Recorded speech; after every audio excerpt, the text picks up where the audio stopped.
আজ বানাবো চিংড়ি মাছের কালিয়া। তো কড়ায় তেল গরম করতে দিয়েছি। দেখুন এই চিংড়ি মাছগুলোর কালিয়া করব।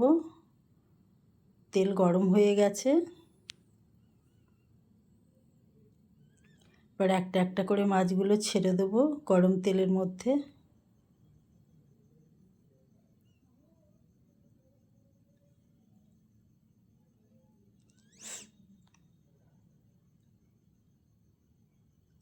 এবার নেড়ে চেড়ে মাছগুলো ভালো করে ভেজে নেব।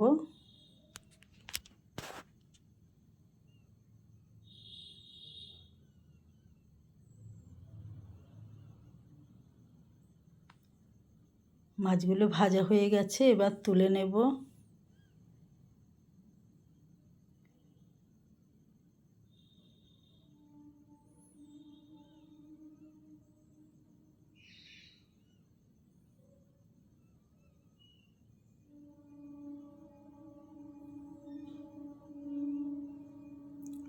মাছগুলো সব তুলে নিলাম। দেখুন কত সুন্দর ভাজা হয়ে গেছে। এবার ওই গরম তেলের মধ্যে দেব তেজপাতা, শুকনো লঙ্কা আর গরম মশলা।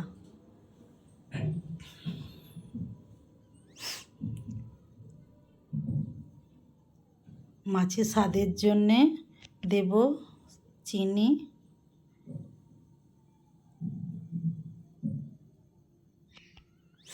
তার মধ্যে দিয়েছি পেঁয়াজ কুচি,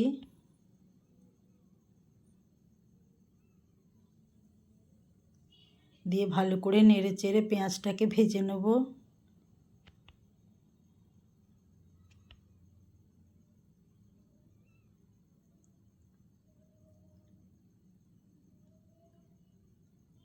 পেঁয়াজটা ভালো করে ভাজা হয়ে গেলে দেব টমেটো কুচি,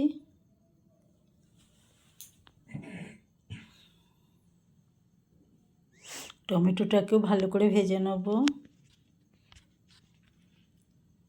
দেব নুন স্বাদ মতো, দেব লঙ্কা গুঁড়ো, হলুদ গুঁড়ো,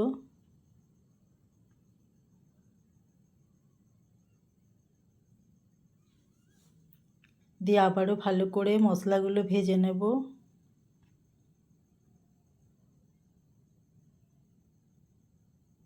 মশলাটাকে নেড়ে চেড়ে ভালো করে ভেজে নেব। এবার দেব আদা রসুন বাটা একসাথে,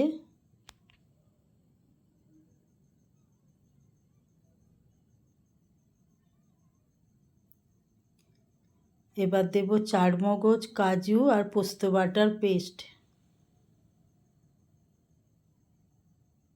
ভালো করে নেড়ে মশলাটা মিশিয়ে নেব।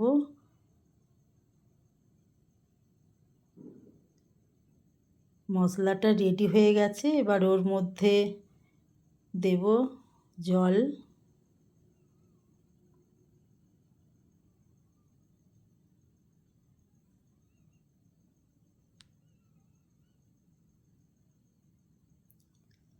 এবার মশলাটাকে ভালো করে সেদ্ধ করে নেব জল দিয়ে।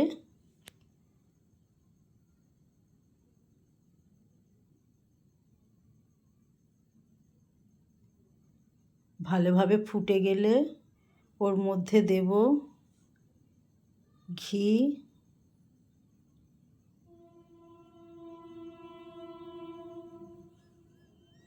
এরপর মাছগুলো দিয়ে দেবো, দিয়ে ভালো করে নেড়ে চেড়ে রেডি আজকের চিংড়ি মাছের কালিয়া। এভাবে করে দেখবেন আর অবশ্য করেই জানাবেন কেমন লাগলো। খেতে কিন্তু দুর্দান্ত হয়েছে। এবার একটা পাত্রের মধ্যে ঢেলে নেব।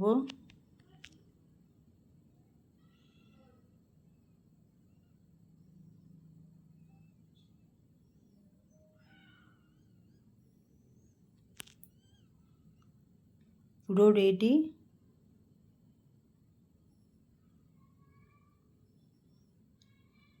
দেখুন কত সুন্দর কালার হয়েছে আর কত সুন্দর দেখতে হয়েছে।